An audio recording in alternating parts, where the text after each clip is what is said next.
আমি থাকতে আমার বাইরে মারবে, এটা আবার হয় নাকি? আরে ওঠেন, আমরা দুই ভাই পুরো ম্যাপ ক্লিয়ার করে দিই।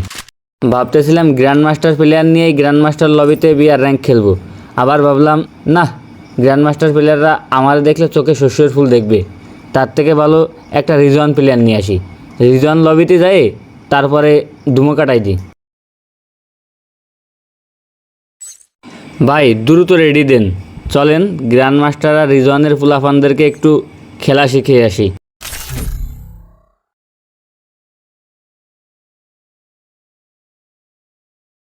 আসসালামু আলাইকুম ভাই ব্রাদার, একটা সত্যি কথা বলি, অপোনেন্ট প্লেয়ার যদি সমান সমান না হয় তাহলে খেলে কোনো মজা নাই। এই জন্য একটা রিজন প্লেয়ার, একটা গ্র্যান্ড মাস্টার প্লেয়ার নিয়ে আইছি। দেখা যাক রিজন লবিতে দু একটা কিল করে পিক ক্লিয়ার করতে পারি কিনা।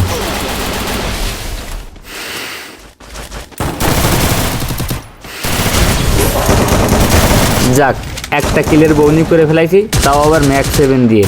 আজকের ম্যাচটা পুরোটাই মনে হচ্ছে এরম উল্টো পাল্টা খেলা হতেই যাবে না। যাই হোক, পিক কিন্তু আমাদেরকে ক্লিয়ার করতে হবে, সবাই সেইভাবে খেললো। আমার সামনে দুইটা এনিমি, একটা ডাউন। ওরে রে রে, তাড়াতাড়ি আসো তাড়াতাড়ি আসো, প্রিন্স যেন কিন্তু পলাতে না পারে। ধরো ধরো ধরো ধরো, সবাস সবাস, Prince down Prince down. Prince নামের প্লেয়ারটা আমার অস্থির একটা হেডশট লাগাইছিল, কিন্তু কাজ হয়নি। এই ডাইরেক্টর বসাই দিছি। এই রিজওয়ানের পুরো প্লেয়ার ভাই, আপনি একটু আমাদের সাথে থাকেন, দুজনে একসাথে কোপাই। ভাই এই সাইডে আছেন, সব এনিমি তো এই সাইডে। এই আরেকটার বসাই দিছি। ওদের একই স্কোয়াডের এই যে আরেকটার বসাই দিছি। বর্তমানে আর আগের মতো নিয়মিত গেমটা খেলা হয় না, তাই আমাদের আইডিও আর মাস্টার গ্র্যান্ড মাস্টার দেখা যায় না। তাই মানে এই না যে আমরা খেলা ভুলে গেছি বা বট লবিতে গেম প্লে করি। ভাই এই লবিতে তো মনে হয় না হার্ড লবি আর আছে। এই যে দিছে আর কে আলিমরে বসাই, প্রথমে আর কে শাহাদাত, পরে আর কে শিহাব, আর এখন দিলাম আর কে আলিম। গড়ে পর পর ওদের এক স্কোয়াডের 3টে বসাই দিলাম, আর একটা ভাগ্যক্রমে বাইসে গেছে, নাইলে হয়তো স্কোয়াড সহ লবিতে যাওয়া লাগতো। এখানে আমার টিমমেটরে রিভাইভ দিতে দিতে দেখি আমাদের ফুল স্কোয়াডের গড়ে 20টা কিল হয়ে গেছে। দেখা যাক শেষ পর্যন্ত কয়টা কিল করতে পারি বা ম্যাচটা আদৌ বুইয়া করতে পারি কিনা। আমি থাকতে আমার টিমমেটরে মারতেছে, এটা আবার হয় নাকি? ভাই দ্রুত ওঠেন, চলেন তো দুই ভাই মিলে ম্যাপটা ক্লিয়ার করে দিই। এই যে আমার সামনে একটা আছে, এই রে 0 HP বানাই দিয়েছে আমারে, তবে ওরও ড্যামেজ চাই দাও। আরে সানিয়া ইউজার, ও এটা দিয়ে একটা মেয়ে প্লেয়ার, তো সানিয়া তো ইউজ করবেই। ধরো ধরো ধরো, আমার রিভাইভ দাও। ওই যে উপরে একটা এনিমি, কিন্তু এদিকে আমার টিমমেট একটা নামে গেছে, আর এটা এমন টিমমেট যে এর সামনে থেকে কিল নেওয়া অসম্ভব। তারপরে একটা বৃথা চেষ্টা করলাম, আমি স্পটে পৌঁছাইতে না পৌঁছাইতে দেখি কিল ফিনিশ। দুঃখ কষ্ট ভারাক্রান্ত মন নিয়ে এদিক ঘুরে চলে আসি। সেলুন ঘরে এনিমি, এই যে একটা ডাউন।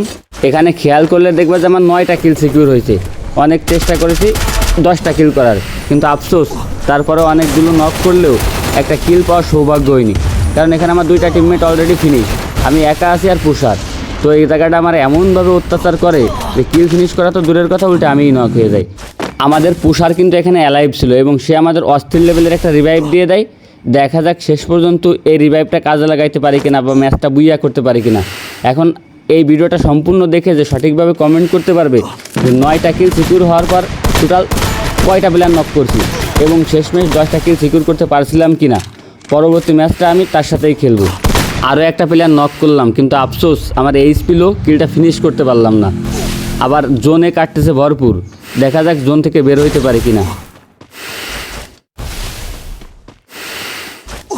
ওরে কেউ আমারে বাঁচাও, গিলাম রে। কোনোভাবে এই যাত্রায় জোন থেকে বেরিয়ে এসেছি, কিন্তু বেরোনো মাত্রই দেখি আমাদের পুষার জোনে মারা গেছে। আমারও এইচপি লো, তো এখানে শুয়ে একটা মেডিকেট মাইরে নিলাম, আর মেডিকেট মারতে মারতেই দেখি আরও একটা প্লেয়ার নক।